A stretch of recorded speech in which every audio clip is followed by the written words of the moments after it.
அனைவருக்கும் வணக்கம். பரிணாம ஒழுக்கம் என்றால் என்ன? பரிணாம ஒழுக்கம்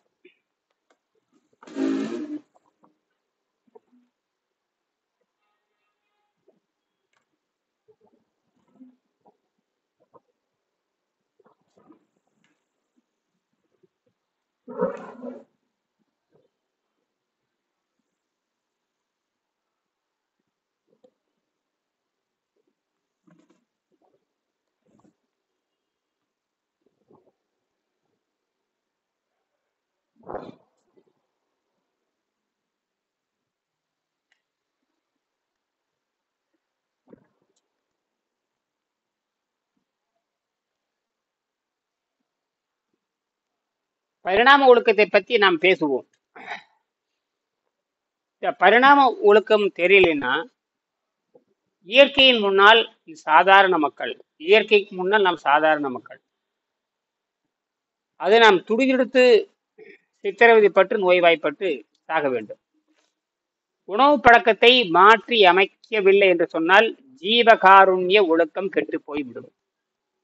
ஜீவகாருண்ய ஒழுக்கம் என்றால் ஜீவம்னா உயிர், காருண்ய அன்பு. அப்போ உயிரை காப்பதற்கான அன்பு, உயிரை பேணுவதற்கான அன்பு, உயிரை பேணுவதற்கான அன்பு நமக்கு வேண்டும். நம்ம உயிரை நாமே கொலை செய்து கொள்ளக்கூடாது. நம்ம உயிரை நாம் கொலை செய்தோம்னா அது ஜீவகாருண்யத்துக்கு எதிரானது. உயிர் என்பது நம் விருப்பத்தின்படி உயிர் என்பது விருப்பத்தின்படி முக்தி நிலைக்கு சென்று விட வேண்டும். இதுதான் இயற்கை விரும்புகிறது. அதனாலதான் நோயை கொடுத்த இயற்கை வாய் ருசியை கொடுத்தது.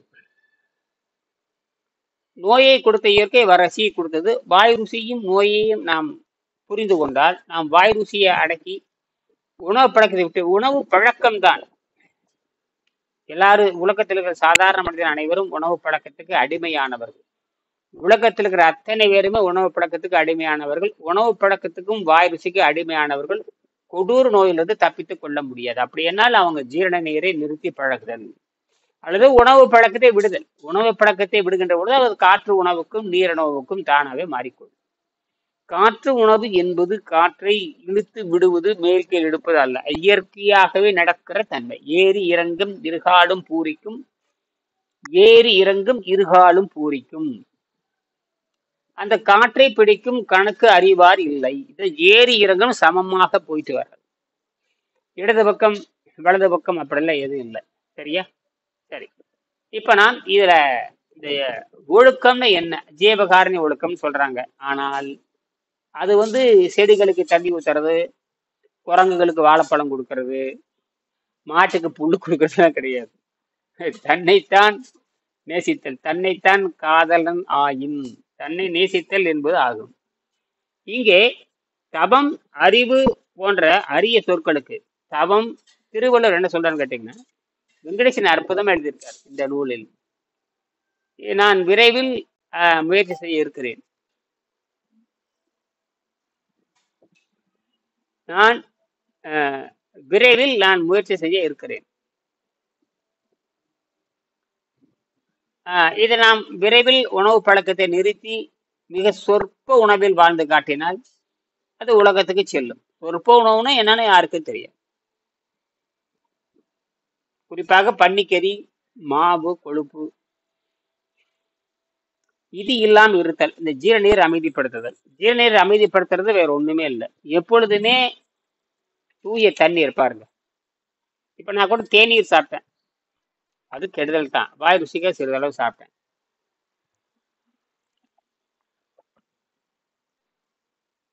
இப்படி குடிக்கும் பொழுது அனைத்தும் அமைதி அடைந்து விடும். இது தூய நீர்.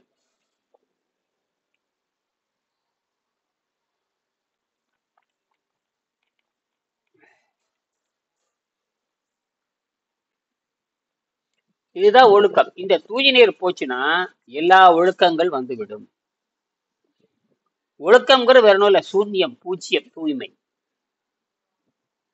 இந்த ஒழுக்கம் இல்லாதவர்கள், இந்த ஜீரண நீரை அமைதிப்படுத்த தெரியாதவர்கள், உணவு பழக்கத்தை குறைத்துக் கொள்ளாதவர்கள், உணவு பழக்கத்தை விட தெரியாதவர்கள்.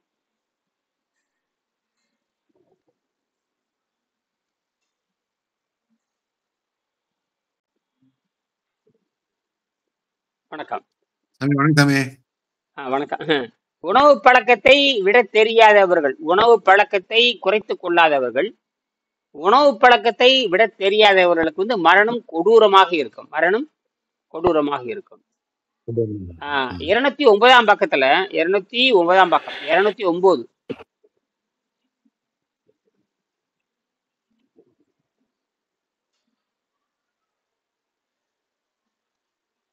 209 பக்கத்துல பாத்தீங்கன்னா இந்த ஜீவகாருண்ய ஒழுக்கம் சொல்றாங்க இல்லையா? இந்த ஜீவகாருண்ய ஒழுக்கம்னா அந்த ஜீவகாருண்ய ஒழுக்கத்துக்கு வந்து என்ன பொருள் வச்சிருக்கான்னு கேட்டீங்கன்னா உயிரை நேசித்தல்னு அர்த்தம். அவ்வளவுதான். உயிரை நேசித்தல்னா உங்கள் உயிரை நீங்கள் போகாமல் பார்த்து கொள்ள வேண்டும். உங்கள் உயிரை சித்திரவதைப்பட்டு நோய்வாய்ப்பட்டு சாகாமல் பார்த்து கொள்ள வேண்டும். இவ்வளவுதான். அதுக்காக நீங்க செடிக்கு தண்ணி ஊத்துறது, மாட்டுக்கு புல்லு கொடுக்கறது, குரங்குக்கு வாழைப்பழம் கொடுக்கறதெல்லாம் கிடையாது. என்னது?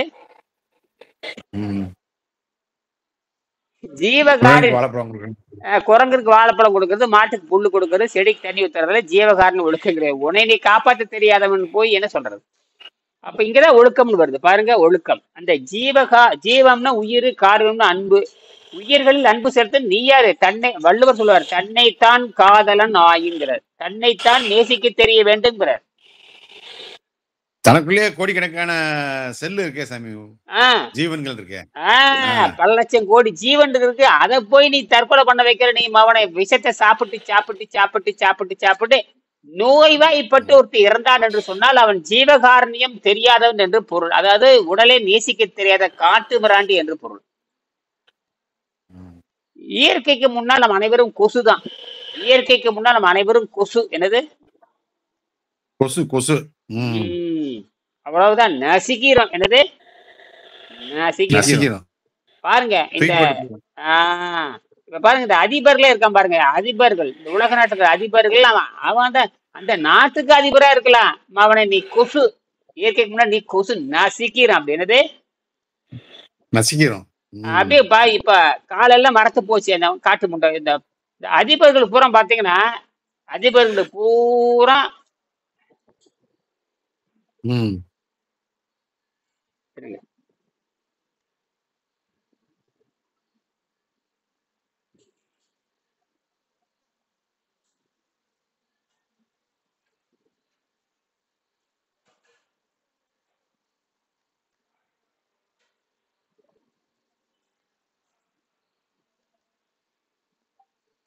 அந்த கூகுள் மீட்டுக்கு வந்திருக்கேன். கூகுள் மீட்டை ரெண்டு பேரும் வந்துட்டாங்க. அதுக்கு வந்துருங்க. அப்படியே 8 மணி நிகழ்ச்சிக்கு வந்துருங்க.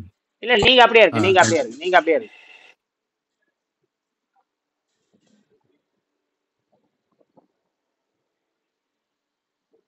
சரி, இப்ப இதை நான் சொல்றேன். இதுல 5 ஒழுக்கம் இருக்கு இதுல. அதாவது இந்த ஜீவகாரண்ய ஒழுக்கத்தை, ஜீவகாரண்ய ஒழுக்கம் நமக்கு தேவையில்லை. நம்ம ஒழுக்கத்தை, இந்த ஜீவகாரண்ய இதை நம்ம பலமுறை பேசி புரிஞ்சுக்கணும். அதாவது ஏற்கனவே 29 சொல்லியிருக்கேன். இப்ப 39 அந்த ஒழுக்கம்னா என்னன்னா, அந்த ஜீவகாரண்ய ஒழுக்கம்னு என்னன்னு கேட்டீங்கன்னா, தன் உயிரை வந்து விருப்பத்தில் மரணத்தில் கொண்டு வர்றது ஜீவகாரண்ய ஒழுக்கம். நோயில இறந்தானா அவன் ஜீவகாரண்ய ஒழுக்கம் கிடையாது. அப்ப உயிரை நேசிக்க தெரியாதுன்னு அர்த்தம். அதனாலதான் சொல்றேன். இப்ப பாரு, அதனாலதான் சொல்றேன், இந்த ஜீரண நீரை நிறுத்தி பழக்கணும்னா உணவு பழக்கத்தை அடியோடு நிறுத்த வேண்டும். உணவு பழக்கத்தை அடியோடு நிறுத்த தெரியணும். அந்த இயற்கை ஆற்றலில் வாழ தெரியணும். அதுதான் இந்த சில மாதங்கள்ல மாறனால உங்களுக்கு நோயில நல்லாகும். ஏன் உங்களுக்கு நோய் நல்லாகணும்? அப்ப நோயை கொடுத்தது இயற்கை தான். நோயை கொடுத்தது இயற்கை தான். அந்த இயற்கையின் சட்டத்தை புரிந்து கொள்ளும் பொழுது நோயும் நல்லாகி விடுகிறது. இது எங்க நம்ப முடியுதா? ஏங்க உங்களுக்கு எல்லாம் நோய் நல்லாகணும்? ஏங்க ஐயா, இயற்கை விதியில நீங்க குருவோட கட்டளைப்படி நாங்க கரெக்டா நடக்கிறதுனால, அதனாலதான் இப்ப கூட கொஞ்ச நேரத்துக்கு முன்னாடி கம்பம் திருமாறன்ட்ட கிட்ட 40 நிமிஷம் பேசியிருக்கா. அந்த வீடியோ ஓடிட்டு இருக்கு பாருங்க. அது எவ்வளவு கஷ்டப்பட்டாரு தெரியுங்களா? கொடூர கஷ்டப்பட்டாரு. என்னது? கொடூரமான கஷ்டம். 40 வருஷம் மெடிசின் சாப்பிட்டுருக்காரு. எத்தனை வருஷம்? 40 வருஷம். அப்பா, எத்தனை விஷம் இருக்கும் பாருங்க. அதெல்லாம் 30 நாள் ஏற்கனவே ஒரு 30 நாள் 40 நாள் 50 நாள் காய்கறி பயிற்சி கொடுத்து குடலை பதக்கப்படுத்தி, அதாவது சிறுகுடலையும் பெருங்குடலை பதப்படுத்தி நீர்ச்சத்து அதிகமாகி எல்லாம் கண்ட்ரோல் பண்றதுக்கு அப்புறம் அவளை 30 நாள் நீர்ல போட்டேன். எத்தனை நாள்? 30 நாள் நீர்ல போடும்போது 30ஆவது நாள் வாந்தி அப்படியே நட்டிங்கிருச்சு. அப்படி கிட்டு நடுங்கினார். அப்படியே வாந்தி அப்படியே பச்சையா எடுத்தார் வெளியே. அப்படியே எல்லா நோயும் டடார்னு ஓடிடுது. ஏன்னா ஏற்கனவே அந்த குடலை பதப்படுத்தி நைட்ரஜன் பிளஸ் நைட்ரிக் ஆக்சைடு அதிகமாயிடணும். நைட்ரிக் ஆக்சைடு அதிகமாயிடணும். அந்த சக்கரை கிக்கரெல்லாம் காணா போயிடணும். எல்லாம் நோய் நல்லானதுக்கு அப்புறம் நீர்ல போடுறச்சு. ஒரு 15 நாள் 20 நாள் கருப்பட்டி தண்ணியில போட்டுட்டு அப்புறம் நீர்ல போட்டேன். கிட்டத்தட்ட பாத்தீங்கன்னா 50 நாள் வாட்டர்ல போட்டு திருப்புறப்போ பட்டார்னு போயிடுச்சு. அந்த தலையில இருக்கிற அழுத்தம் கிழுத்தம் எல்லாமே போயிடுச்சு. இப்போ அவர் இப்பதான் பேசினேன். இப்போ அந்த உணவு கட்டுப்பாட்டுல கடுமை இருக்கிறதுனால மரணம் இல்லை. இன்னொன்னு தெரியுமா, யார் உணவு கட்டுப்பாட்டுல இருக்கிறாங்களோ அவங்களுக்கு மூளை செல் வேகமாக வளர்கிறதுன்னு கண்டுபிடிச்சிருக்காங்க. யார் உணவு கட்டுப்பாட்டில் இருக்கிறீர்களோ அவங்களுக்கு என்ன வளருது? மூளை செல் பயங்கர வளருதுங்கிறான். அப்ப சாவே இல்லைன்னு அர்த்தம். என்னது புரியுதா? உணவு கட்டுப்பாட்டில் இருக்க ஆமாங்க. ஒரு படம் அனுப்பிச்சிங்க, நல்லா இருந்தது. அந்த சாது நான் பார்த்தனே, அந்த சிகப்பு அவர்தான் வேணுகோபால் சாமி. ஆமா, நீங்க நின்று 3 பேர் நின்று, நீ அவர் உட்காந்துருந்தா, நீங்க யார கூட ஒருத்தர் நின்று நீங்க இருந்தீங்க. ஏன் எடுத்துட்டீங்க? இந்த படத்தை நீக்கிட்டீங்க. அது போட்டு விடுங்க. சரி போட்டு. அது எடுத்த மாதிரி யாரும் நீக்கிட்டாங்க. யாரும் நானுதான் எடுத்துட்டேன். உங்களுக்கு எதாவது டிஸ்டர்ப் ஆகுது? இல்ல அந்த சாமியை நான் ஆனா பேசினது இல்ல, பாத்துருக்கிறேன். நான் வந்து நீங்க அந்த படத்தை நீங்க போடுங்க. அதை பத்தி நான் நாளைக்கு அதை பத்தி ஒரு 2 நிமிஷம் பேசுறேன். சரியா?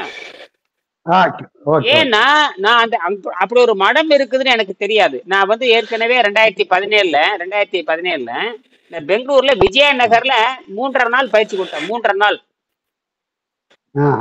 ஒரு 16-17 பேத்துக்கு நான் பயிற்சி கொடுத்தேன். இந்த விஜயநகர் பைப்லைன், இந்த ரோடு 2ஆ பிரியும். அந்த இடத்துல ஒரு பூங்கா இருக்கும், ஒரு பள்ளிவாசல் கூட இருக்கும். என்னது பள்ளிவாசல், பூங்கா எல்லாம் இருக்கும். சரி சரி சரி. கடப்பாசாமி அவரு தானே தினமணி பேப்பர், அவரு தான் பிரஸ் அப்போ. ஓ ஓ ஓ அந்த காலத்துல அதேங்க அந்த சாமியார் தினமணி பிரஸ் அவருது தான். பார்த்தேன். அப்ப வந்து அந்த ஸ்ரீதர்னு ஒருத்தர், அவர் ஆர்வமுடையவர். இப்ப அவரு லைன்லயே இல்ல. அதெல்லாம் ஆர்வ கோளாறு வரணும். ஏன்னா உணவு பழக்கத்தை விடணுங்கிறது சாதாரண விஷயம் அல்ல. அதனால ஓடிட்டாங்க எல்லாரும். 1000 பேர் இருக்கிறாங்க ஐயா. 25 வருஷத்துல 10,000 பேர் இந்த பயிற்சி பட்டு இருக்கிறாங்க. எல்லாம் ஓடியே போயிட்டானுங்க. அவ்வளவுதான். சாவுதான். என்னது நோவுதான். செத்துதான். துடிதுடித்துதான் சாகணும். எப்படி சாகணும்? இப்ப ட்ரம்ப் எப்படி சாகுறான்னு பாருங்க. அவனுக்கு வெரிகோஸ் வெயின் வந்துருச்சு. தெரியுமா உங்களுக்கு? ட்ரம்ப் அது புண்ணாக்காது. எல்லாரும் சாதாரண இறைச்சி திங்கிறவனுக்கு வெரிகோஸ் வெயின் வராம என்னங்க பண்ணும்? எனக்கு அரிசி சோறு திங்கிறவனுக்கே ரத்த ஓட்டம் நின்று போகுது. ரத்த ஓட்டம் நின்று போகுது. அப்புறம் இறைச்சி திங்கிறவனுக்கு எப்படி இருக்கும்? பூரா புழுதா இருக்கும். அவன் சீக்கிரம் செத்துருவான். அவனுக்கு இருக்கு 80 வயசு இருக்கும். சீக்கிரம் செத்துருவான். கால் மரத்து போச்சு, அவ்வளவுதான். அவனா ஏன்னா அவன் சாதாரண மனிதன் தானே. அவன் என்னது அவரும் மனுஷன் தானங்க.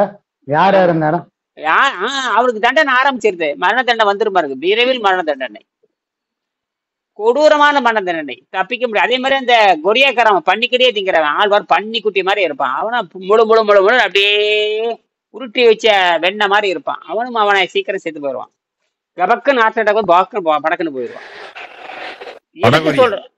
வடகொரியாக்காரன் கிங் சாங் புங் அவன்தான் பன்னிக்குட்டி மாதிரி, வெள்ளை பன்னிக்குட்டி மாதிரியே இருப்பான். இவனுங்களே என்ன பார்த்துட்டே இருப்ப. இவனுங்களே எப்படா சாகுவானுங்கன்னா அவனுங்க ஏன் அவனுக்கு விட்டுட்டு இருக்குதுன்னா பிரச்சனை அதிகமாயிட்டே இருக்கு. ஜீரணம் ஆகாதுங்க. வயிறு உப்பிட்டே இருக்கு. அவனால தவறான முடிவுல எடுப்பானுங்க. சித்திரவதை முடிவுல எடுப்பானுங்க தவிர நல்ல முடிவு எடுக்க முடியாது. வயிறு ஓய்வா இருந்து சுத்தமா இருக்கிறப்ப நல்ல முடிவு வரும். வயிறு நப்பிட்டே இருந்தீங்கன்னா உலகத்தை வெறுப்பு தான் வரும். என்னது உலகத்து மேல வெறுப்பும் ஆசையும் அதிகமாயிட்டே போகும். ஆசை அதிகமாயிட்டே போகும். நான் யோசிச்சு பார்த்தேன். உணவு கட்டுப்பாட்டில் இருக்கிறப்ப ஆசை குறையுது. உணவு திங்க வெறி அதிகமாகுதுங்கய்யா. அது மட்டும் இல்ல, மூல வளர்ச்சி குன்றி போகுது பாருங்க. உணவு திங்க மூல வளர்ச்சி குன்றி போகுது. தலைகெல்லாம் மாறுது. நிறைய தின்னீங்கன்னா கீரை தின்னா மூளை வளருதுங்கிற. சாதாரண உணவு தின்னு மூளை வளர்ச்சி நின்று போகுங்க. சரி, ஆக இந்த ஒழுக்கத்தை பத்தி பேசுகின்ற பொழுது 5 ஒழுக்கம் இருக்குது. 209ஆம் பக்கம். அதை பாத்தீங்கன்னா ஆமா பார்த்தேன். 210ஆம் பக்கம் திருப்புங்க பின். 210. அப்பதான் 5 குழந்தை பாயிண்ட் இருக்கு. பருவம் எல்லாம் மனிதன் குழந்தைக்கு சில மாதங்களாவது ஆசை மதத்தின் இருக்க வேண்டும். அசை அதேதான். அதாவது குழந்தை பருவம் நான் வெஜிடேரியன், எல்லா மனித குழந்தையும் சில மாதங்களாவது அசை உணவில் இருக்க வேண்டும். அப்படின்னா தாய்ப்பாலை குடிக்குது, அதான் விஷயமே. தாய்ப்பாலை குடிக்கிறது, தாய்ப்பாலை என்பது அசைவம், சரியா? அதை புரிஞ்சுக்கணும். அப்ப அசைவத்துல இருக்குது. அதுக்கப்புறம் 2வது பாத்தீங்கன்னா பிறகு மனிதன் வெஜிடேரியன், அதாவது சைவத்துக்கு மாற வேண்டும், மாறுவதற்கு இடம் உண்டு, மாற வேண்டும். அதாவது சைவத்துக்கு மாறுவதற்கு இடம் உண்டு, மாற வேண்டும். இல்லைன்னா மரணம் தான். அவனை திருவிழித்து முதல்ல சைவத்துக்கு மாறணும், மாறுவதற்கு இடம் உண்டு. ஆனால் பெற்றோர்கள் அறிவு இல்லை அப்படின்னா குழந்தை அவ்வளவுதான். இன்னைக்கு 100க்கு 100 பெற்றோர்களுக்கு குழந்தை வளர்க்க தெரியாது. குழந்தை வளர்க்கறதுக்கு தெரியாது. 100க்கு 100 பெற்றோர்களுக்கு குழந்தை வளர்க்க தெரியாத அன்பின் காரணமாக தவறான உணவை கொடுத்து குழந்தைகளை சாகடிக்கிறார்கள் என்பது உண்மை. இப்ப நீங்க உங்க குழந்தைக்கு என்னடா சாப்பிடறான்னு கேட்டீங்கன்னா தவறான உணவு திருட்டு இருக்கிறான், வேறு வழியில நீங்க கண்டிக்கவே முடியாது, அவ்வளவுதான். அவன் கெட்டுட்டான். உங்க புள்ள பையன் பேரன் நீங்க உணவு கட்டுப்பாட்டு இருக்கிற மாதிரி அவங்களால இருக்க முடியாது, தீண்டாங்க அவங்கலாம். நீங்க எப்படி சித்திரவதை பண்றீங்களோ இது என்னுடைய குடும்பத்துக்கும் பொருந்தும். இது நான் மட்டும் தப்பிக்க முடியாது, நான் தப்பித்துக் கொள்ளலாம். ஆனால் எம்மாறி அரைகுறைய சுத்தம் செய்யாது என் குடும்பமோ பயங்கர சித்திரவதைப்பட்டுதான் சாகும். இது யாருக்கும் அதாவது இயற்கையை புரிந்து கொண்டு ஒரு மனிதன் பசி தாகத்தை கட்டுப்படுத்தி இயற்கை ஆற்றல வாழ்லினா மரணம் கொடூரமாக இருக்கும். மரணம் கொடுமை. அப்ப இந்த மரணம் கொடூரமா இருக்கிறத நம்ம எப்படி அறிவுடையார் எல்லாம் உடையாருங்கிறார். அது மட்டுமல்ல, அறிவு இருக்கிறவன் எதிர்பாற்றலை வளர்த்து கொள்ள வேண்டும் சொல்றார் திருவள்ளுவர். அறிவு இருக்கிறவனுக்கு எதிர்பாற்றல் இருக்க வேண்டும்ங்கிறார். என்ன ஆற்றல்? Immunity power. இப்ப நமக்கு இம்யூனிட்டி பவர் அதிகமா இருக்கிறது நோய் நல்லாகுது. உங்களுக்கு அந்த கொஞ்சம் தூரத்துல இருந்து படம் பார்க்கறப்ப தெரியுது, நல்லா இளைச்சிருக்கு தெரியுது. தூரத்துல இருந்து பார்க்கணும் பொழுது நல்லா தெரிஞ்சது. ஆனா எனக்கு வித்தியாசம் பெருசா ஒண்ணும் தெரியல, மற்றவங்களுக்கு தெரிஞ்சிருக்கலாம். கொஞ்சம் உங்களுக்கு தெரிஞ்சது எனக்கு, சரியா? அவரு கன்னடம் பேசுறவர் தான். அந்த சிகப்பு சட்டை தமிழ் எல்லாம் தெரியாது, கன்னடம் பேசுறவர் தான். அவர் பேரு, அவர் பூசை பண்ற பேரு மணிய கோபாலன் பேரு. மணிய கோபாலன் நினைக்கிறேன், என்னமோ பேரு. அந்த பூசை பண்ற போய் பாத்தீங்களா? அந்த ஆள் பூசை பண்ணுவானே ஒரு ஆளு. அவர் எங்க எந்த இடத்துக்கு வந்திருந்தாரு? வேற ஏதோ இடத்துக்கு வந்திருந்தாரு தெரியுது. யாருங்க ஐயா? அந்த சாது, அந்த சகப்பு வேட்டி கட்டி இருந்தாரு. அதே ஏரியா தான், அதே கோயிலுக்கு தான், அங்கதான் போயிருந்தாங்க, ஆசிரமம் தெரியுமா? ஓ அந்த இடத்துக்கு தான் போயிருந்தீங்களா? சரி. ஆமா, நாங்க 20 வருஷமா அங்க போயிட்டு வருவோம். நீ அந்த பூசை பண்றாருல, அவர்கிட்ட போய் என் பேரை சொன்னா தெரியுங்க ஐயா. அப்படிங்க, போறேங்க, இப்ப போனா கேட்பேன். அவரு மணி அடிச்சு பூசை பண்றாரு. அவரு போட்டோ. ஆமா, தெரியும். அவர் போட்டோ கூட போட்டிருப்பேன், இதுல நம்ம குழுவுல போட்டிருந்தேனே அவர் போட்டோ கூட. ஆமா, பாத்துக்கிறேன். என் பேரை சொன்னா தெரியும். இனியன் கோபி நீராக ஆரம்பிச்சா சரி கொத்தாய் தும்பாரு. ஆமா, அவர் நல்லா தெரியும் அவருக்கு. சரி, அவர் கேட்பாரு என்ன பயிற்சின்னு கேட்பாரு. ஏன்னா அவர் வயிறு தொந்தி இருக்குது, அவ்வளவுதான். ரொம்ப கொடுமைதான், அவங்கள சித்திரவதைப்பட்டுதான் போவாங்க. அந்த ஆளு பாத்தீங்கன்னா, அந்த ஆளு சிகப்பு வெட்டி கட்டிருக்கான் பாருங்க, அவன் உடம்பு இழைச்சிருக்க பாருங்க, அவ்வளவு சீக்கிரம் சாக மாட்டான் அந்த ஆளு. அவங்க அந்த உடம்பு இழைச்சிருக்கு பார்த்தாவே தெரியும். அப்படியே அவன் எப்படி இவ்வளவுதான் சாப்பிடுவான், ஒரு ஸ்பூன் 2 ஸ்பூன் அவ்வளவுதான் சாப்பிடுறது. ஆமா, அதுக்கு மேல எடுக்காதுங்க, அதுக்கு மேல எடுக்காது. எடுத்தானா போய் சேர்ந்துருவாரு, டிக்கெட் வாங்கிட்டு போயிடுவார், சரியா? இது இயற்கை நசிக்கிற எல்லாத்தையும். இயற்கை என்ன ஒண்ணு, கருப்பு சிகப்பு எல்லாம் வேலைக்கு ஆகாது. கருப்பு சிகப்பு பச்சை இதெல்லாம் இயற்கையில கிடையாது. நாம போட்டுக்க வேண்டியதுதான் கருப்பு சிகப்பு பச்சை, அதெல்லாம் இயற்கையில கிடையாது. நம்மளாம் கண்டுபிடிச்சி சட்டை போட்டுக்கிறது. சட்டை போட்டு சிகப்பு சாயம் நம்மளா கண்டுபிடிச்சி அப்புறம் ஃபேக்டரியில சொல்லி சிகப்பு சாயம் போட்டு சிகப்பு சாயம் எங்க இயற்கையே துணி. இப்ப இயற்கையே துணி கண்டுபிடிச்சு கொடுத்தது, நம்ம தான் துணியை கண்டுபிடிச்சு போட்டோம், நம்ம தான். ஆமா. இயற்கையில சட்டையும் கிடையாது, மொட்டையும் கிடையாது, ஒண்ணும் கிடையாது. சரி, நான் முடிச்சுக்கிறேன். அப்புறம் ரெண்டாவது, பிறகு சைவத்துக்கு வர வேண்டும். 3, நீரிணவு முறை. உடல் தேவையான அளவு வளர்ந்த பின் தக்க பயிற்சியின் மூலம் பயிற்சி. நீர் உணவு முறைக்கு வர வேண்டும். அதாவது இந்த 3வது இடம் நல்லா யோசிக்கணும். அதாவது உடல் நல்லா வளர்ந்துரும். 15 வயசுன்னு வச்சுக்கோங்களேன். அப்ப அதுக்கப்புறம் அவன் அகத்தூய்மை பண்ணணும். வேக வைத்த காய்கறியும் தண்ணீரும் சாப்பிட்டு நீருக்கு வரணும். நீருக்கு வந்ததுக்கு அப்புறம் உணவு தானாவே காற்றுக்கு போயிடும். இப்ப நீங்க நாமளே எதில் வாழ்ந்துரும் தெரியுங்களா? உணவு உணவு பழக்கத்தை குறைக்கும் பொழுதே நீங்க காற்றில் வாழ்றதாக அர்த்தம். அது யாருக்கும் புரியல. என்னது ம். ம். அது புரியுதா? ஆமா, எங்களை இங்க கேக்குற நான் 3 நாளைக்கு நான் 2 days 3 days இருக்கிறேன்ல, எப்படி இருக்கிறீங்க ஒரு தண்ணி குடிச்சிட்டு, எப்படி இருக்கிறீங்க இப்ப என்ன சாப்பிடுறேன் தண்ணி குடிச்சிங்களா அப்படின்னு தான் கேட்பாங்க. அந்த சாமியார்ட்ட பேசியிருப்பீங்களா? அந்த சாமியார்ட்ட பேசினீங்களா? பேசுறேன். அவரு ரொம்ப பழக்கம் நம்மளுக்கு. இங்க சொல்லியிருப்பீங்க, நீர் பயிற்சி செஞ்சுட்டு இருக்குன்னு சொல்லியிருப்பீங்க, இந்த மாதிரி நான் பண்ணிட்டு இருக்கிறேன் அப்படின்னு. அவர்கிட்ட சொல்றேன், நான் சொல்லல. இல்ல, அவங்க எல்லாம் தெரிஞ்சுட்டாங்கன்னா ஏதாவது ஒரு நாளைக்கு ஒரு சத்சங்கம் போட்டான்னு வச்சுக்க, ஒரு நாளைக்கு ஒரு 10 பேத்துக்கு ஒரு 50 பேருக்கு உட்கார்ந்தாங்கன்னா வந்து சொல்லி கொடுத்துட்டு வரலாம். ஒரு கௌரவமா ஒரு அரை மணி நேரம் ஒரு கௌரவ லெக்சர், அதாவது கெஸ்ட் லெக்சர், அதாவது ஒரு ஆலோசனை உபதேசம். என்னது? சரி, பேசுறேங்க அவர்கிட்ட. இந்த மாதிரி ஒண்ணு இருக்கு, நீங்க ஒரு 100 பேர் உட்கார்ந்தாங்கன்னு வச்சுக்கோங்க, ஒரு நாளைக்கு வந்து ஒரு மணி நேரம். என்னது? ஒரு மணி நேரம் அவ்வளவுதான், போதும். இப்படித்தானே சாப்பிடணும், இப்படித்தானே திங்கணும், இப்படித்தானே பேலணும். பாரு, சாட்சிக்கு நீங்க இருக்கிறீங்க, சண்முகம் இருக்காரு. இன்னைக்கு சாட்சிக்கு 2 பேர் இருக்கிறீங்க, அப்புறம் 2-3 பேர்த்து வர சொல்லிடலாம். 6-7 பேர் இருக்காங்க.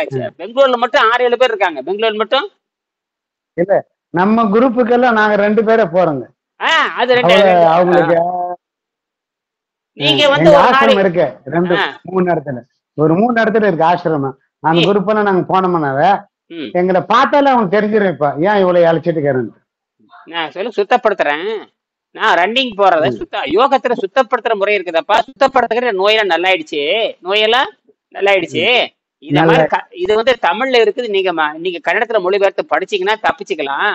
இல்லைன்னா மரணம் உறுதின்னு சொல்லுங்க. மரணம் வந்து விருப்பத்துலதான் வரணும். அந்த இயற்கை கீழே சொல்லி இருப்பாரு 5வது பாயிண்ட்ல, இயற்கை அப்படித்தான் விரும்புகிறது. நான் சொல்லி முடிச்சுக்கிறேன். அதாவது காற்றிலே வாழும் முறை, திருமூலர் கூறியுள்ள பிராணவாயு முறை, பிராணாயாம முறை. பிராணாயாம முறையினால் காற்றில் வாழும் நிலையை அடைய முடியும். காற்றில் வாழும் நிலையை அடைய முடியும்னா இதுக்கு பயிற்சி எல்லாம் தேவையில்லை. நல்லா புரிஞ்சுக்கங்க, இதுக்கு பயிற்சி எல்லாம் தேவையில்லை. என்னது? பயிற்சி தேவையில்லை. ஏன்னா அது இயற்கையாகவே இருக்கிற. அதுதான் அவன் என்ன சொல்லுவாருன்னா, ஏறி இறங்கும் இருகாலும் பூரிக்கும் பாரு. அதாவது இயற்கையாகவே 2 மூக்குல போயிட்டு வருதுல, அதை பார்த்துட்டா போதுங்கிறார். இவன் நினைக்கிறான் தெரியுமா, அதெல்லாம் தப்பு. என்னது? அதெல்லாம் தப்பு தப்பு தப்பு தப்பு. சரியா? நான் அப்படி செய்யறதே இல்லை. முதல்ல இப்ப அதுக்கு எடுத்துட்டோம்னாலே சாமி, மூச்சு வந்து இயற்கையாவே வந்து போக ஆரம்பிச்சிடுவாங்க. எப்படி இயற்கையா காத்து வந்து சக்தி கொடுத்துட்டே இருக்குதோ, அதே மாதிரி மூச்சு வந்து உடம்புல நம்ம தானே அழுக்கு ஏற்றி எப்படி அடப்பு ஏற்பட்டு வச்சிருக்கிறோம். அது நீர் உணவு முறையில ஃபுல்லா காலி பண்ணிட்டோம்னா ஆட்டோமேட்டிக்கா என்ன ஆயிருது, எந்த எக்ஸசைஸும் இல்லாம ஃப்ரீயா ஏர் ஃப்ளோ ஆயிட்டே வந்துருது. தேவையில்லை. முக்கியமான விஷயம், நேத்து அந்த பொண்ணுக்கு பயிற்சி கொடுத்தேன். நேத்து தான் ஆரம்பிச்சேன். இன்னைக்கு காலையில ரிசல்ட் ஒரு 11 மணிக்கு. அம்மா இப்பதான் கொஞ்சம் நுரையில் நல்லா வேலை செய்யுதுங்க, சுவாசம் நல்லா வருதுங்கிற. ஒரே 16 மணி நேரத்துல. எவ்வளவு? 16 மணி நேரம். நான் 72 மணி நேரம் சொன்னேன். 16 ஐயா, என்ன ஆச்சரியமா இருக்கு. ஐயோ, இதெல்லாம் என்ன ஆச்சரியம், ஒரு ஆச்சரியமா. அதுக்கு வந்து ஐயா, அதுக்கு 60 நோய் இருக்குதுங்க ஐயா. டேப்லெட் இல்லாம தூங்க முடியாது. டேப்லெட் இல்லாம தூங்கவே முடியாது. டேப்லெட் இல்லாம தூங்க முடியாது. காலையில என்ன பண்ண, இதே உணவு கொடுத்துட்டேன். இதே மாதிரி காலையில 4 மணிக்கே 5 மணிக்கே என்ன கொடுக்க சொன்னேன். அப்புறம் அந்த நேற்று இரவே கொஞ்சம் ஏதோ காய்கறி எல்லாம் வச்சு மழை நினைச்சு ஏதோ காய்கறி சாப்பிட்டு பண்ணிட்டாங்க. காலையில என்ன பண்ணிருக்காங்க, அதிகம் அந்த டேப்லெட் போட்டது நிறைய தூங்கிட்டாங்க. எந்திரிக்கிறது 7:30 மணிக்கு. இப்ப 7:30 மணிக்கு எந்திரிச்சு சொன்னியே. அப்புறம் அந்த காய்கறி கலவை, வெங்காயம், பச்சை மிளகாய், தக்காளி, வெங்காயம், பச்சை மிளகாய், வெங்காயம், தக்காளி, பூண்டு, கொஞ்சம் வெங்காயம் போட்டு பொரிகடலை போட்டு மாங்காய் துருவி போட்டு நல்லா சாப்பிட்டாங்க. சாப்பிட்டுட்டாங்க. நல்லா சாப்பிட்டு கொஞ்சம் மிச்சர் வேற போட்டு சாப்பிட்டுட்டாங்க. சாப்பிட்டுட்டு ஒரு 10 மணி வரைக்கும் நீர் பயிற்சி. அது 6 மணி 7 மணிக்கே கை கால் நடுக்கம் வந்துருச்சு. எந்திரிச்ச உடனே கை கால் நடுக்கம்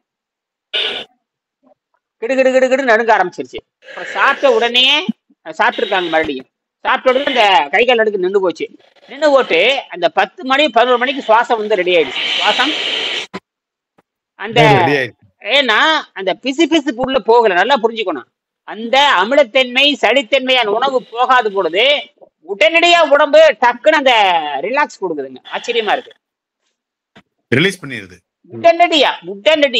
இன்னும் நிறைய பிரச்சனை. இன்னும் அந்த அம்மாவுக்கு 50 பிரச்சனை இருக்கு. அதே எங்க அப்பா 50 பிரச்சனையா? மலமே போறதில்ல, சிறுநீரும் போறதில்ல, மலமும் போறதில்ல, சிறுநீர் மாத்திரை போட்டே இருக்குது. இப்ப 4 மணி கூப்பிடுறப்ப இப்பதான் 2வது தடவை சிறுநீர் போயிருக்கு. இப்ப 4 மணி கூப்பிட்டு எங்கிட்ட பேசினாங்க. ஐயா 2 தடவை சிறுநீர் போயிடுச்சு. அதாவது சிறுநீரே கிட்னி ஃபெயிலியர் நோய்க்கு போயிட்டு இருக்குதுங்க. அந்த அம்மா போய் செத்துரும்.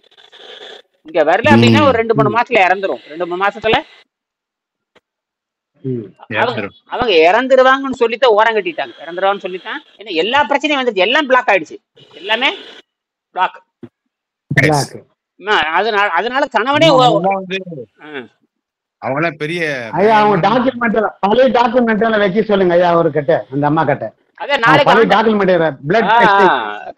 அதெல்லாம் வாங்கி வச்சுங்க. அது நாளைக்கு வாங்கி வச்சுக்கிட்டீங்கன்னாக்க பின்னாடி எல்லாம் யூஸ் ஆகும். அது நாளைக்கு என்ன பண்றாங்க, நேரடி வீடியோல வர போறாங்க. ஆண்ட்ராய்டு போன் உங்களுக்கு கிடையாது. ஆண்ட்ராய்டு போன் வாங்கிட்டு தான் வர சொல்லியிருக்கேன். நாளைக்கு வந்துருவாங்கன்னு நினைக்கிறேன். அப்படி வந்துட்டா நம்ம குழுவுல போட்டு அது என்ன கேள்வி கேக்குதுங்க. அப்பா ஒரு நாளைக்கு 1000 அப்பா எனக்கு போன் அடிச்சு நம்ம கொண்டுருச்சு. அந்த அம்மா போனே எடுக்கிறது இல்ல. நல்லது. நீ எடுக்க தேவை. நீ வந்து எடுக்காத. ஒரு நம்பிக்கை ரொம்ப ஆழமான நம்பிக்கை வைக்கணும். ஒரு நிபுணர் மேல உங்க மேல. அப்பதான் காயில வாசம் நம்ம மேல நாமளே நம்பிக்கை வைக்கணும்னாக்கா எப்படி அதை நிவாரணம் செய்ய முடியாது. அதனால நிவாரணம் செய்ய முடியாது. கரெக்ட் தான். கேள்வி கேட்டே இருந்தா நீங்க காயில வாசி பண்ண முடியாது. கரெக்ட் தான். அப்புறம் அவங்க வந்து ஒரு சர்ச்சில தங்கி இருக்காங்க. முதல்ல அந்த கிரகத்துல இருந்து வெளியான்னு சொல்லிட்டாங்க. சர்ச்சில தங்கி இருக்காங்க. தலையில அடிச்சுக்கிட்டு அங்க முதல்ல தங்காதே. அங்க அசைவம் இருக்கிற இடம், அசைவம் சாப்பிடுற இடம். அசைவம் சாப்பிடுற இடத்துல இருக்கவே கூடாது. அசைவம் சாப்பிடுற இடத்துல இருக்க கூடாது. முதல்ல அங்கிருந்து வர சொல்லிட்டேன். அசைவம் சாப்பிடுறது அங்க சர்ச்சில தங்கி இருக்கு. சர்ச்சோ ஒரு கான்வென்ட்னு நினைக்கிறேன். அது எங்க மதுரையில. முதல்ல அங்கிருந்து கிளம்பி இந்த திருச்சி வர சொல்லிட்டேன். பெருகமணிக்கு வர சொல்லிட்டேன். திருச்சி அங்க வந்து நீங்க அங்க வந்து ஒரு 15 நாள் 1 மாசம் இருங்கன்னு சொல்லிட்டேன். அங்க இருந்தீங்கன்னா காத்தோட்டம் நிறைய இருக்கும். சீக்கிரம் குணமாக்கலாம்னு சொல்லியிருக்கேன். என்ன பண்றாங்கன்னு தெரியல. சரியா? சரி இருக்கட்டும்.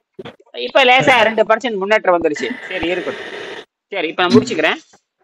உறுதியான தவவலிமையினால் தவவலிமை பெற்றவர்கள் காற்றையும் மறுத்து நிர்விகல்ப சமாதி என்ற நிலையில் தன் விருப்பப்படி பூரணத்தை அடைந்து நிலைக்க முடியும். சுமார் 100 வருடங்களில் மனித பிறவிகள் ஆணும் பெண்ணும் மேற்படி வளர்ச்சியை முடிக்க வேண்டும் என்று இயற்கை விரும்புகிறது. இந்த பூரணம் வந்து தம் விருப்பப்படி பூரணத்தை அடைந்து நிலைக்க முடியும்னா பூரணம்னா என்னது? பூரணம் 0. உயிரை விட்டு வெளியே போறதுன்னு அர்த்தம். இந்த உடலை வந்து விட்டுட்டு வெளியே போறதுன்னு அர்த்தம். வேற ஒண்ணும் இல்ல. பூரணத்தை அடைந்து நிலைக்க முடியும். இது வந்து இயற்கை விரும்புதா? இப்ப என்ன நடக்குதுன்னா 0 போயிடுற. கரெக்ட். 1ல இருந்து 0 போயிடுறாங்க. புரியுதா? இந்த பசிதாகத்தை கட்டுப்படுத்துறப்போ முக்தி தானாவே வந்துருதுங்க ஐயா.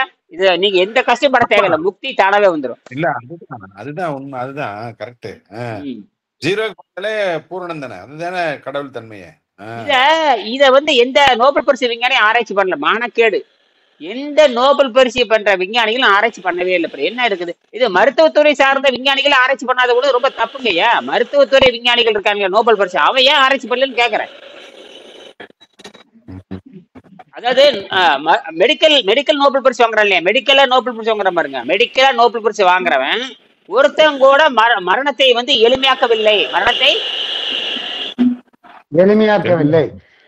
அதுதான் இப்ப ட்ரம்ப் விடுங்க. ட்ரம்ப் போய் அவனால சாதாரண கொசு. ஆனால் இந்த நோபல் பரிசு பெற்ற மருத்துவத்தில் நோபல் பரிசு பெற்ற விஞ்ஞானிகள் ஏன் மரணத்தை எளிமையாக்கவில்லை? இதை பத்தி நம்ம அப்புறம் பேசுவோம். முன்னேற்றம் நாளைக்கு. நன்றி. சரி.